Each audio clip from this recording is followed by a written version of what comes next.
Hey, what's going on? It's your boy BT, and I came here to talk some boxing with the thousands of True School Sports subscribers. Now, Errol Spence, fresh off of his win against Lamont Peterson, obviously before the fight he was very confident, and after the fight he's even more confident because the way he went in there and he just dispatched Lamont Peterson. Obviously the only guy that did Lamont worse than that was Lucas Batiste, but he made good work of he made easy work pretty much of a pretty good fighter in Lamont Peterson. And to me, from what I saw, especially in the seventh round, when Lamont tried to make that adjustment and Earl made the adjustment with him to get on his toes and start boxing him, and Lamont basically ran out of ideas. That's when I said, man, this guy's really improving. This guy taking his career seriously. This guy, he could be champion for a long time, a long time. And I think he knows that.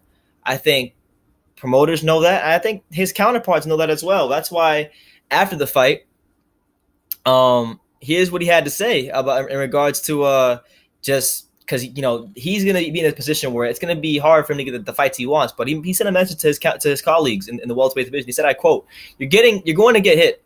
If anybody thinks they see flaws in my game and they think they can capitalize on it, call Al Haymon. I love great performances, and I believe to get the ultimate win, it's to get a knockout. So that's what I want, and it looks good in your record too, 23-0, 20 knockouts, end quote. So Errol Spence is letting you guys know, like, if you guys think he's straight up and down, no special effects, if you think the guy is trash, if you think the guy is basic, call Al Haymon, make the fights happen. I do know that on the Danny Garcia Brandon Rios undercard, a fight that I'm very, very interested in, because I do think that if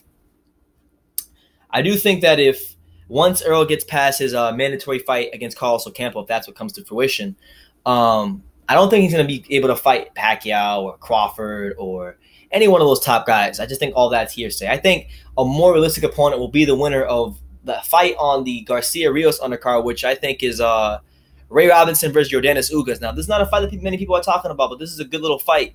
Ray Robinson and Yordenis Ugas are going to be fighting for that. It's a final eliminator. They're going to be fighting for that number 2 spot in the IBF. So basically, the winner of this fight will become Errol Spence's mandatory after Earl knocks out Carlos Ocampo, because he will probably beat this Carlos Ocampo guy, unless this guy is this hidden gem we've never seen before. So barring that, Ugas, we'll start with Yordenis Ugas. Yordenis Ugas, man, like, this is a guy that won a bronze medal in the Olympics, and if you go back 3 years ago, back to 2015, after he lost got outboxed by Amir Imam, this is a guy that was labeled a bust by many people, but then ever since then, he's reeled off a 5-fight winning streak. He beat guys like Brian Perella, decent little fighter. He beat Thomas Delorme in a really entertaining fight, and now he's fighting Ray Robinson, a guy in Ray Robinson who, if you go back years and years ago, like to 2010, he lost decisions to guys like Brad Solomon, Sean Porter, top-level guys, but then he was able to, work his way back up. So it'll be a good fight, entertaining fight, and I do think that one of those two guys will probably wind up being an Errol Spence opponent this year if nothing else big comes to fruition. Or Earl might just fight 2 times this year. I don't know. But I could definitely see it happening. But regardless of the fact, he's letting you guys know. If you think he's this and you think he's that, and you're signed to Al Haymon, call Al Haymon and try to make the fight happen. Errol Spence, to me, he seems like a yes man. Keith Thurman back in the day used to say he was a yes man, but I think this guy really is a yes man, because since he's been a prospect, since 2015, 2014, when he was 15-0, calling out Keith Thurman, this guy has maintained the same demeanor, he's been saying the same things, and if anything, he's just saying them louder now, and they're being heard more now because he's a champion, and he's delivering sensational performance after sensational performance. So we'll see what happens, man. But I'm really excited for this guy's future. I think as long as he doesn't stay at the weight too long, and if he can make the weight, for as long as he can make the weight, I think he'll be champion at 147. The dude is a tremendous fighter, and if anything, at some point in time,